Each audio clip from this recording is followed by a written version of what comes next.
Assalamualaikum warahmatullahi wabarakatuh. Perkenalkan, kami dari kelompok 7. Kali ini kami akan mempresentasikan materi tentang teori produksi. Nama saya Aliasana Munawaro. Di sini saya sebagai moderator sekaligus pemateri pertama. Pemateri kedua yaitu Sofia Naziha. Pemateri ketiga Nurasana.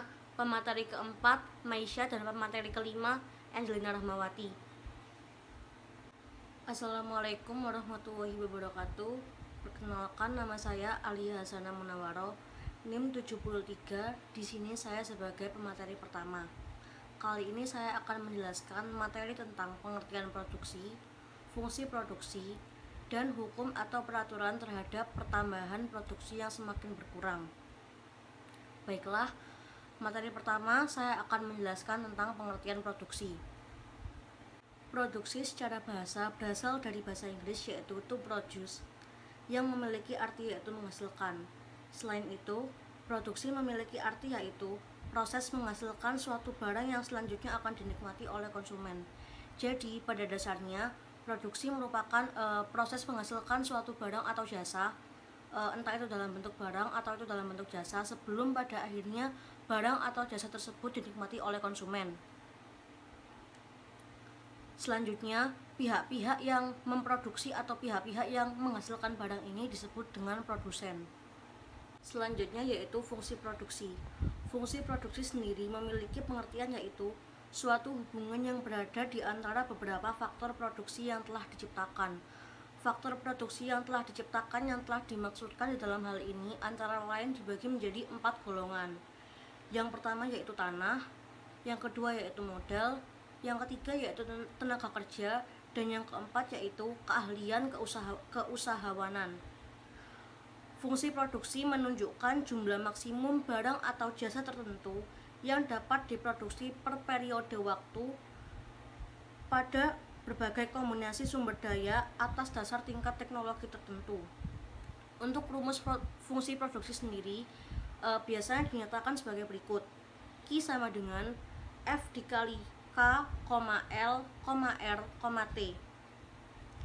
Q dalam hal ini yaitu jumlah produksi yang dihasilkan oleh berbagai jenis faktor produksi.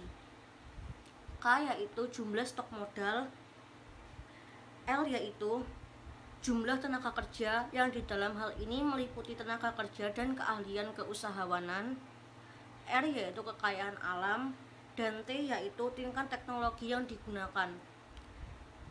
Selain persamaan ini, terdapat pula persamaan lain, akan tetapi mereka masih memiliki makna yang sama atau menyatakan hal yang sama, yaitu A sama dengan F dikali A, B, C. A yaitu dalam hal ini yaitu output dari produksinya, sedangkan A, B, C yaitu input dari produksi itu sendiri. Output dari suatu perusahaan biasanya tergantung pada dua hal. Yang pertama yaitu banyaknya sumber-sumber yang dipakai serta perbandingan kombinasinya. Yang kedua yaitu teknik produksinya. Sedangkan tahapan-tahapan di dalam fungsi produksi sendiri itu dibagi menjadi 3 tahap, yang dimana pembagian tahapannya ini telah didasarkan pada adanya suatu penggunaan input tertentu dan efisiensinya diukur dengan AP. Untuk tahap pertama yaitu disimpulkan bahwa terdapat kenaikan efisiensi di dua input yaitu pada objek tanah dan tenaga kerja, dikarenakan APL yang naik yang memiliki arti yaitu adanya efisiensi pada tenaga kerja pada tahap ini. Selain itu ditampakkan pula adanya efisiensi di mana input yang menaik. Untuk tahap yang kedua ini dapat disimpulkan bahwa TP masih bisa naik. TP dalam hal ini yaitu total produk, dan efisiensi tanah masih dapat terus berubah. Pada tahap yang ketiga ini dapat disimpulkan bahwa baik tenaga kerja dan efisiensi tanah keduanya sama-sama naik. Hal ini ditunjukkan dengan MPPL yang sudah berkurang dan sudah negatif, yang menyebabkan TP akan berkurang juga.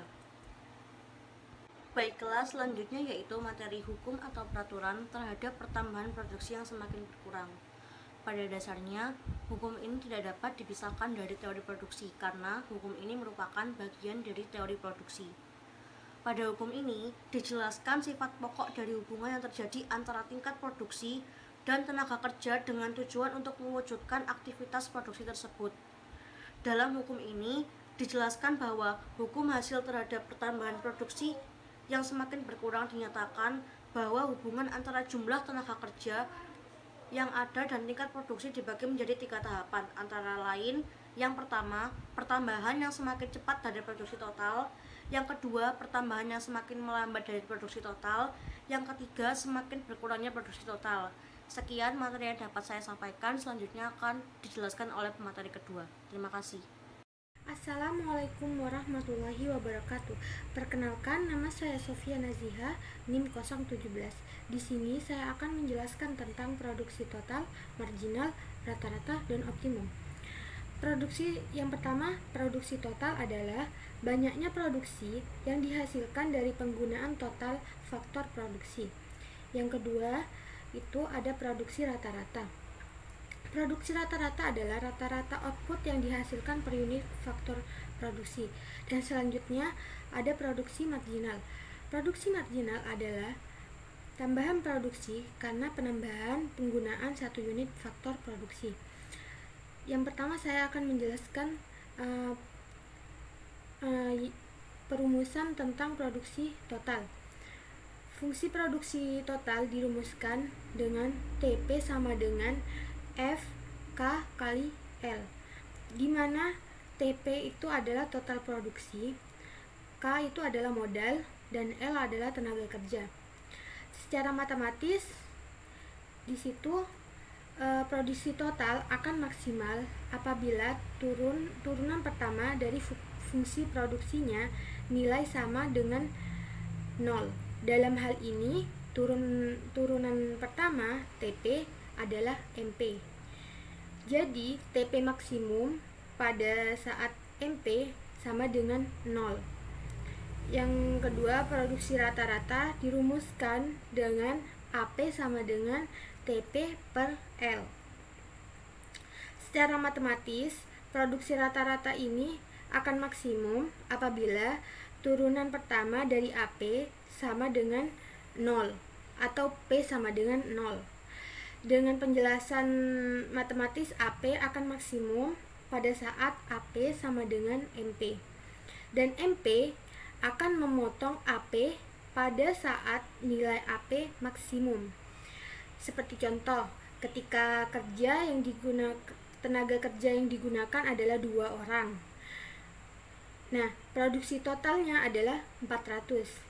Dengan demikian, produksi rata-rata adalah 400 per 2, sama dengan 200.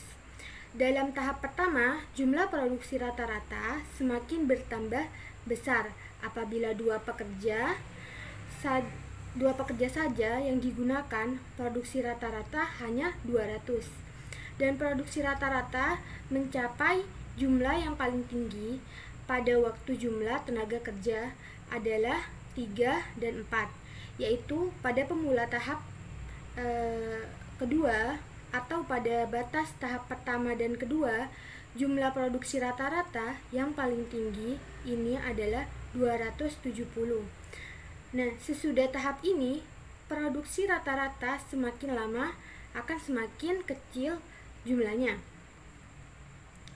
Setelah itu, di situ di makalah ada tabel yang menunjukkan tentang hubungan antara produksi total, produk marginal.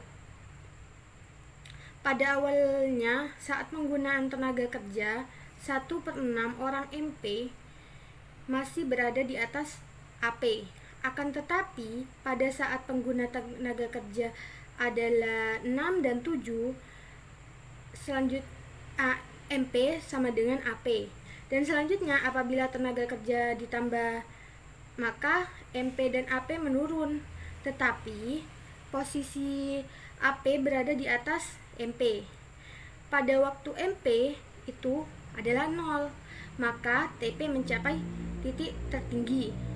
Dan apabila tenaga kerja ditambah, maka MP akan negatif dan TP akan menurun.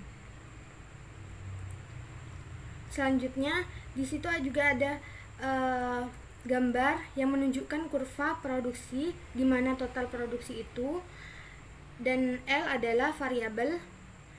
Nah, total produksi yang menunjukkan hubungan antara jumlah produksi dan jumlah tenaga kerja yang digunakan untuk menghasilkan produk. Nah, tahap pertama itu menambah tenaga kerja akan meningkat produksi total maupun produksi rata-rata. Nah, oleh karena itu, hasil produksi yang diperoleh dari penambangan tenaga kerja masih lebih besar dari tambahan biaya tenaga kerja yang harus dibayarkan. Nah, tahap kedua itu dimulai dari AP maksimum, baik produksi marginal maupun produksi rata-rata mengalami penurunan. Nah, yang tahap ketiga itu pada dasarnya perusahaan tidak dapat lagi menambah produksi, karena apabila perusahaan menambah tenaga kerja, maka produksi itu justru menurun. Tahap ini dimulai saat MP lebih dari 0, MP kurang dari 0. Keadaan dalam tahap ketiga. Mungkin hanya itu yang bisa saya sampaikan. Mohon maaf jika ada kesalahan. Assalamualaikum warahmatullahi wabarakatuh. Bismillahirrahmanirrahim. Assalamualaikum warahmatullahi wabarakatuh. Perkenalkan, nama saya Angelina Rahmawati dengan NIM 190721100148. Di sini saya akan mempresentasikan tentang isokuan atau produksi sama.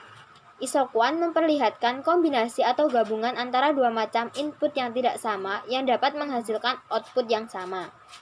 Isokuan produksi menunjukkan bermacam-macam gabungan input yang dibutuhkan sebuah perusahaan guna memproduksi suatu jumlah output tertentu. Misalkan ada seorang pengusaha yang akan memproduksi suatu barang sebanyak 1000 unit. Untuk memproduksikan barang tersebut, pengusaha itu menggunakan modal dan tenaga kerja yang penggunaannya dapat dipertukarkan.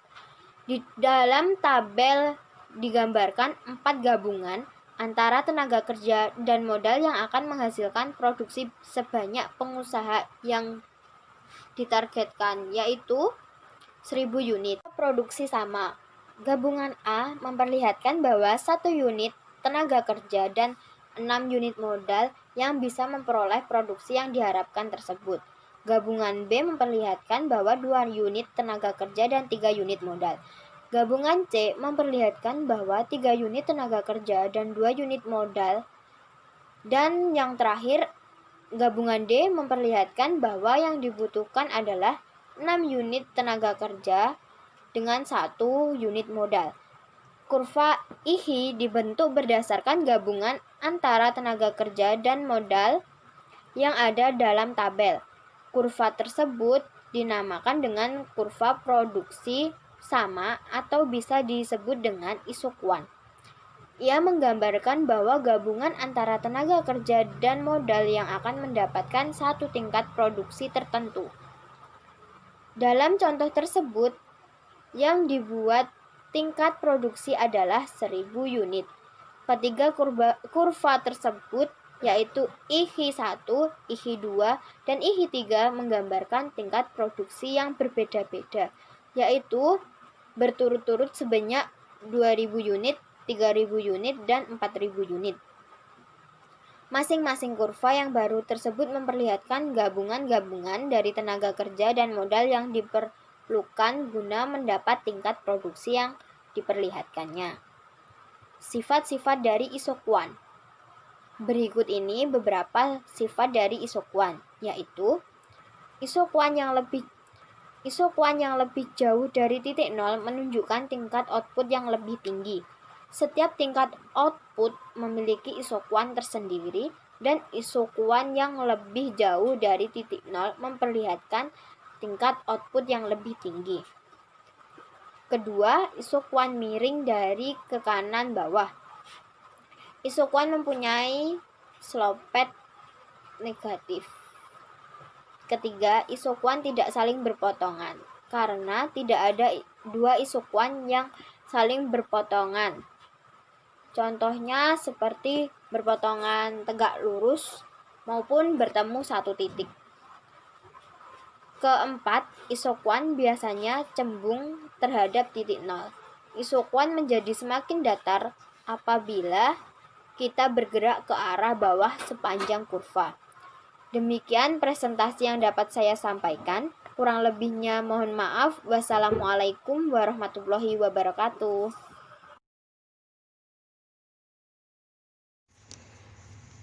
Assalamualaikum warahmatullahi wabarakatuh. Perkenalkan, nama saya Nur Hasanah, NIM 186. Di sini saya akan sedikit menjelaskan tentang isokus.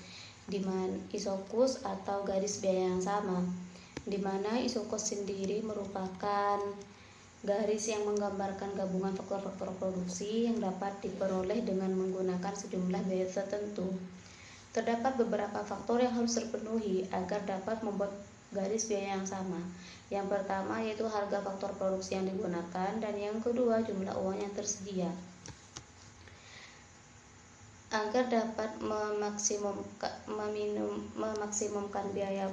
memaksimalkan produksi, yaitu yang harus dilakukan yaitu garis biaya yang sama menggambarkan gabungan tenaga kerja dan modal yang dapat diperoleh dengan menggunakan uang yang tersedia.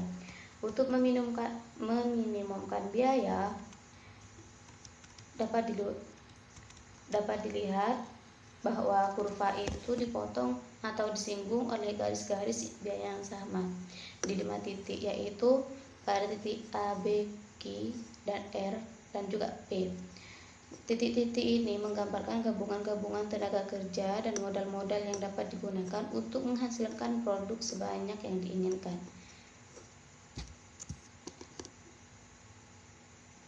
Selanjutnya terdapat pergeseran isokus. Isokus merupakan kurva anggaran produksi yang mencerminkan dua input faktor produksi yang mempunyai biaya yang sama. Kurva isokus itu kurva yang menggambarkan berbagai kombinasi penggunaan dua macam faktor produksi yang memerlukan biaya yang sama.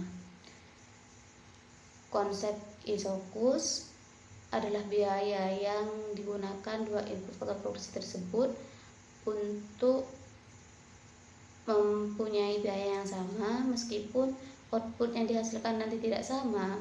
Untuk dapat membuat kurva isokus, data yang diperlukan yaitu sebagai berikut. Yang pertama, terdapat harga faktor-faktor produksi yang digunakan. Yang kedua, terdapat jumlah uang yang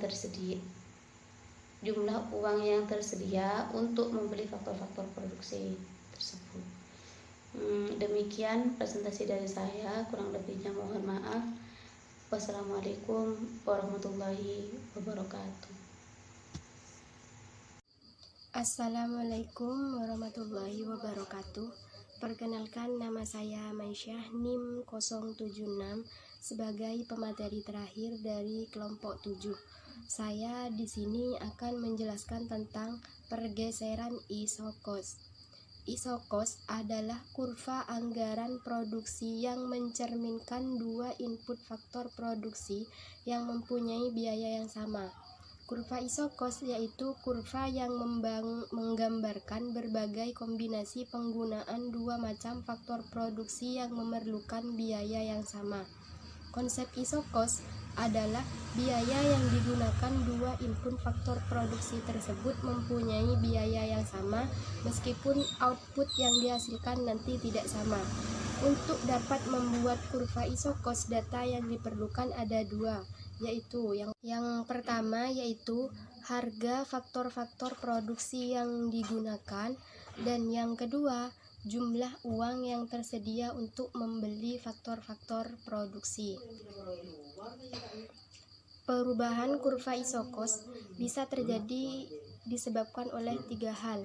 Yang pertama yaitu kurva isokus berubah jika harga faktor produksi labor turun atau naik sedang lainnya tetap. Yang kedua yaitu karena kurva isokus berubah jika harga produksi kapital turun atau naik sedang lainnya tetap. Yang ketiga yaitu kurva isokus berubah jika jumlah modal berkurang atau bertambah. Sudut kemiringan kurva isokos sama dengan perubahan harga faktor produksi. Jika yang berubah adalah kemampuan anggaran, isokos bergeser sejajar.